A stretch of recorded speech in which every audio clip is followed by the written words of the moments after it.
Hello, in front of me I've got Corsair HS80. In this video I'll show you how to manage lighting of your headset. In the beginning, enter iCUE Corsair app and now go to lighting effects. Make sure that your headset is connected with the computer via USB cable. Now go to lighting type and now you can select preset. You can adjust the speed.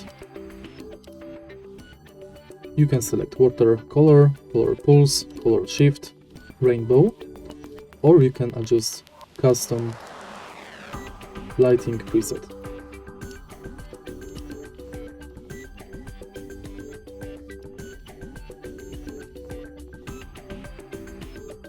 And that's basically it. If you find this video helpful, please leave like, comment and subscribe.